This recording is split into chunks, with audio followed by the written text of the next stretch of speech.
నమస్తే మేడం. నమస్తే. ఓకే. మంచి సీరియల్ యాక్టర్ చందు గారు. ఓకే.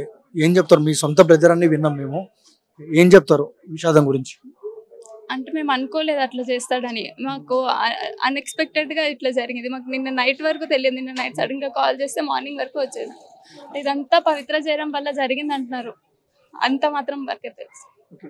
కాదు మేడం, ఇంత మంచి యాక్టర్, మంచి బాడీ ఉంది, మంచి హీరోలా మెటీరియల్. ఓకే. చిన్నప్పటి నుంచి ఇక్కడే పుట్టి పెరిగారని ఇక్కడ ఉన్న వాళ్ళు ఇక్కడే పుట్టి పెరిగాడు.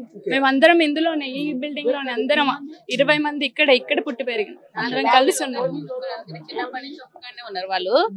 కానీ అబ్బాయి ఇట్లా చేస్తాడు అనుకోలేదు. ఆమె పోయింది. ఆమెతోటి మనం పోలేం కదా. నీ పిల్లలు, నీ భార్య, వాళ్ళ గురించి ఇంతవరకు అయిపోయింది. కరెక్టే లైఫ్. ఉన్న వాళ్ళైనా చూసుకోవాలి కదా. అబ్బాయి ఇంట్లోనే పెరిగింది. అంటే ఆయనకు మ్యారేజ్ జరిగినప్పటికీ పవిత్ర గారితో వెళ్ళిపోయారు కదా, అప్పుడే మీరేం వద్దు ఇది తప్పని చెప్పట్లేదు? మాకు అది తెలియదు. రీల్స్ ఎలా ఫ్రెండ్లీగా చేస్తారు కదా, అందరూ team members, serial team members అంతవరకే అనుకున్నాం. కానీ మా వాళ్ళ మధ్యలో రిలేషన్ ఉందన్నమాట. అండ్ అక్కడ ఉన్న వాచ్మెన్ కానివ్వచ్చు, ఇక్కడ ఉన్న వ్యక్తులు కానివ్వచ్చు, చాలా మంచి వ్యక్తి అని చెప్తున్నారు. చాలా మంచి. ఏంటి మేడం ఇలా అసలు మీరు ఎక్స్పెక్ట్ చేశారా అసలు? లేదు, కాకపోతే తను ఓపెన్ కాడు అందరితో, కొంచెం నెమ్మదస్తుడు, చాలా సెన్సిటివ్.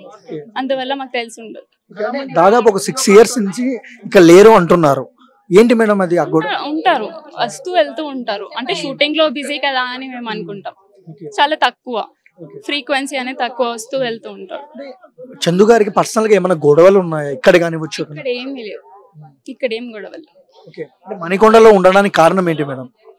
అంటే పవిత్ర జయరాం వల్లే ఉన్నాడు అని అంటున్నారు. మేము అదే నమ్ముతాం. వన్ వర్డ్ లో ఏం చెప్తారు ఇలా సూసైడ్ చేసుకున్న వాళ్ళకి? అంటే వాళ్ళ భార్య పిల్లల గురించి ఆలోచించాలి, అంతేగాని మధ్యలో ఎవరు వచ్చారని. ఇప్పుడు తన పవిత్ర జయరాంతో ఓన్లీ 5 years, కానీ వాళ్ళ వైఫ్ తో 20 years రిలేషన్. తన 2004 నుండి తెలుసు. 10 years లవ్ మ్యారేజ్ తర్వాత 2015 లో మ్యారేజ్ అయింది. సో తను వచ్చిన తర్వాతే వాళ్ళ మధ్యలో గ్యాప్ వచ్చి 10 years నుంచి లవ్ చేసుకుని మ్యారేజ్ చేసుకున్న తర్వాత ఎందుకు అంటే దూరం ఎందుకు ఉన్నాడు అసలు? ఏంటి కారణం? అంటే తను వచ్చిన తర్వాతే దూరం పెరిగింది. ఎందుకో మాకు తెలియదు. తను ఎందుకు తన ట్రాప్ లో పడ్డాడో మాకేం తెలియదు. Thank you.